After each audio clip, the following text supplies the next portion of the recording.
Lionel Messi, Lautaro Martinez কিংবা Julian আলভারেজের Argentina দলে এবার যোগ হতে যাচ্ছে এক নতুন টর্নেডো।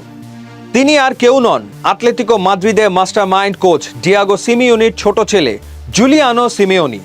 2026 বিশ্বকাপের ঠিক আগ মুহূর্তে 23 বছর বয়সী এই ফরওয়ার্ড কেন কোচ লিওনেল স্কালোনির সবচেয়ে বড় চাল হতে যাচ্ছেন?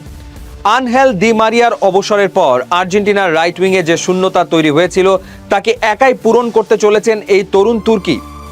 আজকে আমরা আলোচনা করব জুলিয়ান সিমিওনির সাম্প্রতিক পারফরমেন্স, তার স্পেশাল স্কিল এবং স্কালোনির সেই গোপন মাস্টার প্ল্যান যা আর্জেন্টিনাকে টানা দ্বিতীয়বার বিশ্বকাপ জেতাতে সাহায্য করতে পারে। বাবা ডিয়েগো সিমিওনির অধীনে আতলেতিকো মাদ্রিদে নিজেকে প্রমাণ করা মোটেও সহজ ছিল না জুলিয়ানোর জন্য। রিয়াল আলাভেজে লোনে থাকা সময় এক মারাত্মক ইনজুরি তার ক্যারিয়ারকে থমকে দিয়েছিল, কিন্তু কামব্যাক কাকে বলে তা তিনি দেখিয়েছেন এই 25-26 সিজনে। ইনজুরি কাটিয়ে আতলেতিকো মাদ্রিদের মূল দলে ফিরে লা লিগা এবং চ্যাম্পিয়ন্স লিগে দুর্দান্ত পারফর্ম করেছেন তিনি। বাবার চেনা ডিফেন্সিভ ও হাই প্রেসিং ফর্মুলায় বড় হওয়ায় তিনি মাঠে একজন লড়াকু সৈনিকের মতো খেলেন। লা লিগার সবশেষ ম্যাচগুলোতে তার গোল এবং অ্যাসিস্টের গ্রাফ প্রমাণ করে স্কালোনি কেন এই তরুণকে বিশ্বকাপের মূল পরিকল্পনায় রাখছেন। আর্জেন্টিনা দলে তারকা দুটি সম্পন্ন ফরওয়ার্ডের অভাব নেই, কিন্তু জুলিয়ানো সিমিওনি বাকিদের চেয়ে আলাদা দুটি কারণে। নাম্বার 1, অবিশ্বাস্য ওয়ার্ক রেট। তিনি কেবল আক্রমণ করেন না, বল হারালে পাগলের মতো নিচে নেমে এসে ডিফেন্ডারদের সাহায্য করেন।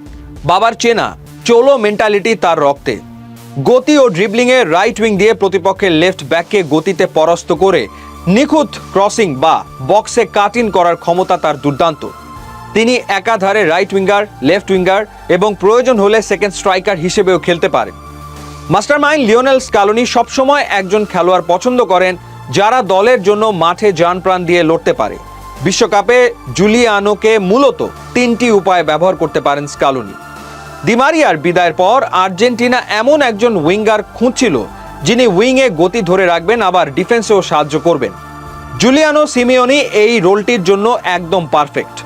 প্রতিপক্ষের ডিফেন্স যখন ক্লান্ত হয়ে পড়বে তখন 60 বা 70 মিনিটের পর জুলিয়ানোর হাই প্রেসিং এবং গতিকে সুপার সাব হিসেবে ব্যবহার করে ম্যাচের মোড় ঘুরিয়ে দিতে পারেন স্কালোনি। চলুন এক নজরে দেখে নেওয়া যাক 23 বছর বয়সী এই লড়াকু ফরওয়ার্ডের ক্যারিয়ারের যাত্রা। জুলিয়ানো সিমিওনি প্রথম আলোচনায় আসেন অ্যাটলেটিকো মাদ্রিদ বি এর হয়ে 59 ম্যাচে 29 গোল করে, যার মধ্যে 2021-22 মৌসুমেই ছিল 36 ম্যাচে 25 গোলের দুর্দান্ত রেকর্ড। এরপর লোনে রিয়াল জারাগোজার হয়ে সেগুন্দা ডিভিশনে 37 ম্যাচে 9 গোল করেন এবং নিজের সম্ভাবনার প্রমাণ দেন। 2023-24 মৌসুমে দেপোর্তিভো আলাভেজে ইনজুরির ধাক্কা সামলেও 16 ম্যাচে মাঠে নেমে লা লিগার অভিজ্ঞতা অর্জন করেন। পরবর্তীতে আতলেতিকো মাদ্রিদের মূল দলে জায়গা পাকাপোক্ত করে 2024-25 ও 2025-26 মৌসুমে লা লিগা, কোপা দেল রে ও উয়েফা চ্যাম্পিয়ন্স লিগ মিলিয়ে নিয়মিত অবদান রাখেন। বিশেষ করে 2024-25 মৌসুমে 47 ম্যাচে 5 গোল ও 8 অ্যাসিস্ট করে দলের আক্রমণ ভাগে গুরুত্বপূর্ণ ভূমিকা রাখেন। এছাড়া আর্জেন্টিনা আন্ডার 23 এর হয়ে নজরকাড়া পারফরমেন্স এবং অলিম্পিক অভিজ্ঞতা তাকে ধীরে ধীরে লিওনেল স্কালোনির আর্জেন্টিনা জাতীয় দলের মূল স্কোয়াডে জায়গা করে নিতে সাহায্য করেছে। সিমিওনি নামের একটা বড় চাপ সবসময় জুলিয়ানোর কাঁধে থাকবে। তার বাবার চেনা ছায়া থেকে বেরিয়ে তিনি নিজের যোগ্যতায় আর্জেন্টিনার জার্সিতে বিশ্বমঞ্চ কাঁপাতে প্রস্তুত। লিওনেল স্কালোনির ট্যাকটিক্যাল চাল আর জুলিয়ানোর হার না মানা মানসিকতা যদি একসাথে ক্লিক করে, তবে 2026 বিশ্বকাপে এই ছেলেই হতে পারে আর্জেন্টিনার ট্রফি ধরে রাখার অন্যতম বড় নায়ক। আপনাদের কি মনে হয়, জুলিয়ানো সিমিওনি কি পারবেন আর্জেন্টিনার রাইট উইংয়ে ভবিষ্যৎ হতে? তাকে কি শুরুর একাদশে খেলানো উচিত? কমেন্ট করে আপনার মতামত জানান।